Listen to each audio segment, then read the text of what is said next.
제3차 선대위 모두 발언하겠습니다. 어젯밤 미래한국당이 공관위를 열어 황교안 대표의 요구대로 5명의 비례 순번을 대폭 조정했습니다. 황교안 대표가 미래통합당 자체 비례대표 선출과 또 제2비례당 카드까지 꺼내 압박하자 미래한국당이 무릎을 꿇은 결과입니다. 그런데도 황교안 대표는 대여섯 명 순서를 바꾸는 것은 받아들일 수 없다며 계속 압박을 하고 있습니다. 이는 황교안 대표가 꼭두각시 정당 미래한국당의 공천에 개입한 명백한 사건입니다. 이것은 타 후보를 위한 선거운동을 금지한 공직선거법 제88조와 특정 후보자를 지지 추천하거나 반대하도록 강요하는 것을 금지한 공직선거법 제237조 5항을 위반한 것입니다. 또 미래한국당이 자신들이 선출한 비례명부를 폐기하고 황교안 대표의 공천 개입에 의한 비례명부를 채택한다면 그것은 선거법 제47조 1항의 민주적 절차를 위반한 것입니다. 중앙선거관리위원회는 즉시 황교안 대표를 선거법 위반 혐의로 조사하고 공정하고 민주적인 선출 절차를 위반한 미래한국당 비례대표 후보 접수를 거부해야 합니다. 미래통합당 박형준 공동선대위원장은 자회사가 모여서 말을 듣지 않는다. 또 미래통합당 염동열 인재영입 위원장도 미래한국당은 미래통합당과 등과 배가 같은 한 몸이라면서 미래한국당에 대한 개입을 노골화하고 있습니다. 이것은 미래한국당이 미래통합당의 꼭두각시 위성정당임을 계속 확인해 주는 것인 만큼 중앙선거관리위원회는 지금이라도 위헌적인 위성정당 미래한국당 설립을 취소해야 합니다. 헌법재판소도 정의당의 위헌소송을 하루빨리 심의해서 민의를 왜곡하고 선거제도 개혁의 취지와 원칙을 훼손하는 미래한국당을 퇴출시켜야 할 것입니다. 정의당은 미래통합당 인사들의 미래한국당 공천 개입을 강력히 규탄하며 관련자에 대한 검찰 고발도 추진하겠습니다. 코로나19 국면에서 벌어지고 있는 거대 양당의 2판 4판 꼼수 정치를 보면서 국민들이 화병이 날 지경이라고 말씀하십니다. 어느 언론이 도박판에 타짜도 무릎을 꿇을 비례대표 도박판에 타짜도 무릎을 꿇을 비례정당의 꼼수라고 표현할 정도로 헌정사상 유례를 찾을 수 없는 비례위성정당의 참담한 불법 꼼수 정치를 여기서 멈춰 세워야 할 것입니다. 이상입니다. 공동선대위원장 이종민입니다. 민주당발 비례용 연합정당의 결론은 결국 진보개혁 연합정치가 아니라 진보개혁 분열 정치로 전락했습니다. 민주당의 꼼수와 패권이 진보개혁 진영을 심각하게 분열시키고 있는 것입니다. 민주당은 매번 진보개혁 진영의 단결을 말하지만 결론은 늘 자신의 기득권 지키기 없고 분열이었습니다.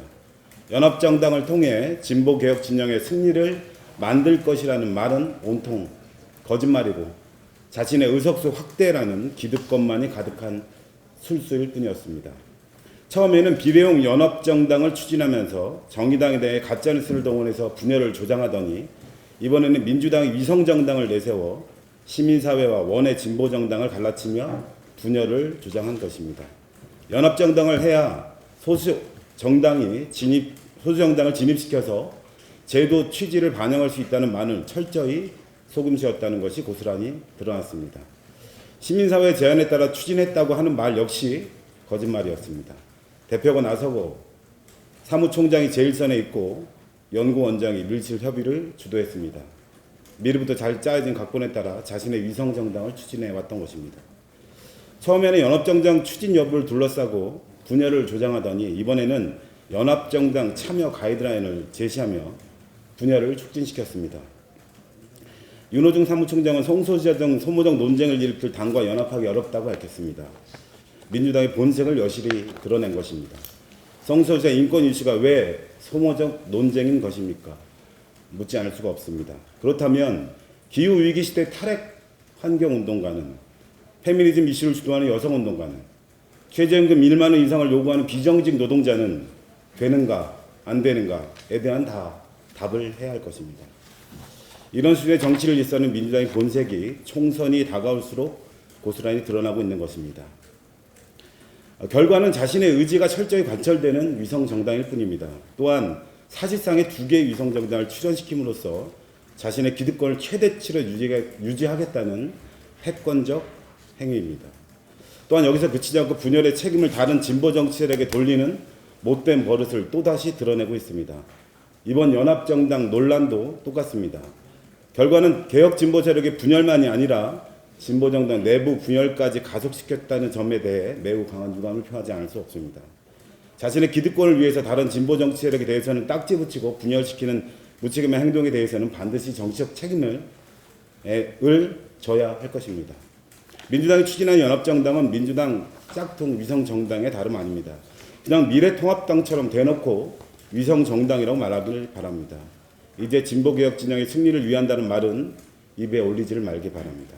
그냥 대놓고 민주당 의원 늘리기를 위한 길이라고 미래통합당처럼 말하기를 바랍니다.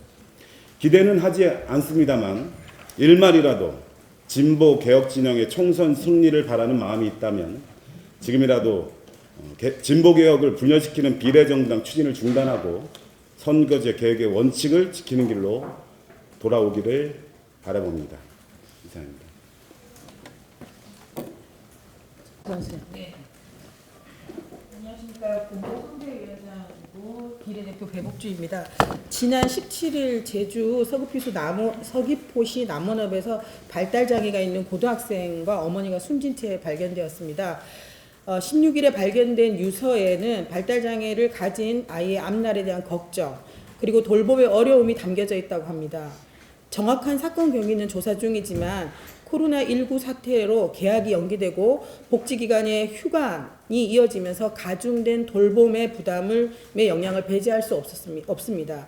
재난은 사회적으로 취약한 상황에 놓인 사람들에게 더욱 가혹하고 심리적 재난이 이어진다는 것을 보여준 비극입니다. 어제 문재인 대통령은 코로나19 사태 극복의 키워드로 연대와 협력을 제시했습니다. 국내 확진 추세가 둔화세로 접어들었고 이는 의료진과 자원봉사자 등의 국민들의 자발적인 연대와 협력의 결과라는 것입니다. 하지만 장애인과 그 가족들에게 필요한 연대와 협력은 사회적 거리두기로 인한 고립이 아니라 더 많은 연결과 지원입니다. 감염 확산 우려로 발생하는 돌봄과 보육의 공백에 대해 정부가 적극적으로 나서서 대책을 마련해야 합니다. 제주 장애인 모자가 숨진 17일 같은 날 국회는 11조 7천억 규모의 코로나19 추가 경정 예산안을 통과시켰습니다. 정의당이 요구해온 직접 지원 및 재난 기본소득, 돌봄의 국가 책임 등이 반영되지 않았습니다. 만일 이 발달장애인의 돌봄을 책임지고 있는 가족이 코로나19 확진 판정인 어제 인천에서도 발달장애인이 코로나19 확진 판정을 받았습니다. 만일 이 발달장애인의 돌봄을 책임지고 있는 가족이 자가격리나 확진자가 된다면 또 다른 비극으로 이어질지 모를 일입니다.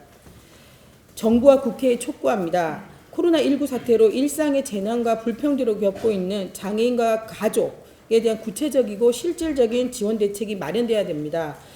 민생 피해에 대한 직접 지원과 돌봄 및 보육의 국가 책임이 강화돼야 됩니다.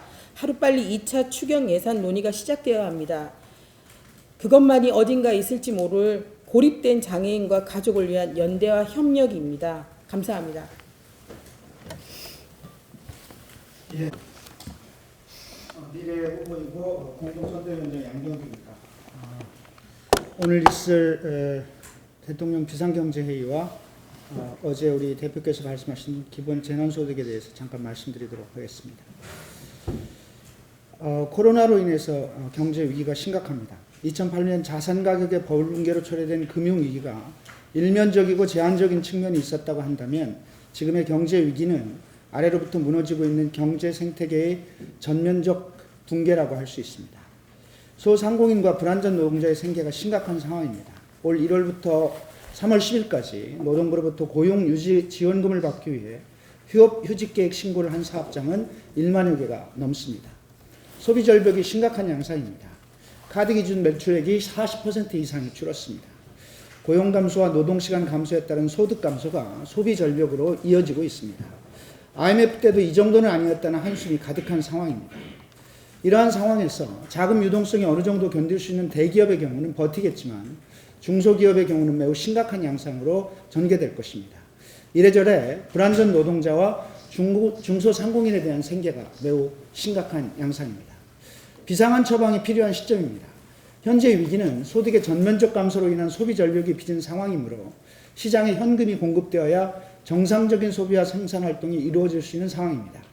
경제 생태계를 복원하는 전면적인 조치가 필요합니다. 그래서 재난기본소득이 필요합니다. 정부의 전면적인 확장 재정이 필요한 시점입니다. 정부의 추경 편성은 한마디로 금이간독에 물을 붓고 있는 형국입니다. 그나마 그 물도 충분치 못합니다. 11조 7천억의 추경 편성은 세익경정 3조 2천억과 세출경정 8조 5천억의 합에 불과합니다. 세익경정 3조 2천억 규모는 실제 시장에 얼마나 자금을 공급하는지에 대한 통계가 될 수 없습니다. 또 세출 확대 규모 8조 5천억은 실제 이는 1조 7천억 원의 융자 사업과 교부금 등의 금액이 포함되어 있습니다. 예비비 증액 1조 3,500억 원도 편성이 그렇다는 것이지 증액 금액이 모두 지출된다는 보장도 없습니다.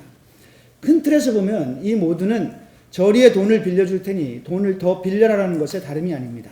정부의 정책 중 기준금리 인하는 이런 메시지를 주는 것에 불과하고 추경 예산 또한 대부분 대출에 집중되어 있습니다. 무엇보다도 있는 예산 총액의 변화가 없는 것은 조삼모사의 다름 아닙니다. 그 노력을 모두 폄하하는 것은 아니지만 지금 경제 위기에 비추어 택도 없는 추경입니다. 지금 멈춘 경제 생태계에 필요한 것은 대출이 아니라 현금 흐름입니다. 정부는 오늘 비상경제회의에서 즉각적으로 100만 원 재단 소득을 포함하는 추경 예산 편성에 대한 방침을 마련해야 합니다. 과도한 재정 적대에 대한 우려는 기우입니다. 이미 미국은 1조 2천억 불 재정 지출 방침을 발표했습니다. 미국 GDP의 5%에 이르는 수준입니다. 우리의 추경 편성 11조 7천억은 GDP의 0.5% 수준에 불과합니다. 스페인은 GDP 20% 규모의 274조 원을 풀겠다는 방침을 발표했습니다. 3개월을 계속 50조를 지출한다고 해도 150조이고 이는 GDP의 5%를 약간 상회하는 수준에 불과합니다. 부자에게도 재난소득을 주어야 하는지에 대한 논쟁으로 시간을 허비해서는 안 됩니다. 지금의 상황에서 필요한 것은 시간입니다. 부자 선별을 위해 드리는 시간은 골든타임을 놓치는 일이 될 것입니다. 뿐만 아니라 스스로 가난과 재난 충격을 입증하지 못하는 취약계층을 배제하는 우를 범할 수 있습니다. 연말에 소득 수준에 비례하는 누진 징세를 통해 역진에 대한 우려를 보완함과 동시에 재정 적자도 충당할 수 있습니다. 정부는 비상경제회의를 정말로 비상한 심정으로 하기를 바라는 마음입니다. 특별히 초당적으로 비상경제회의를 구성하는 방안도 적극 검토해 주기 바랍니다. 지금은 기술적 접근이 아닌 정치권 전체가 경제위기의 극복과 사회적 약자들을 위한 비상한 결단이 필요한 시점입니다. 재난기본소득을 포퓰리즘이라는 이름으로 경원하는 것은 국민의 삶을 포기하고 경제를 내팽개치는 일이 될 것입니다. 재난기본소득은 지금 상황에서 가장 과학적인 대책이라는 점을 분명히 인식해야 할 것입니다. 네, 또 말씀하실 분 계십니까? 그럼 선대위원회 회의를 시작하도록 하겠습니다.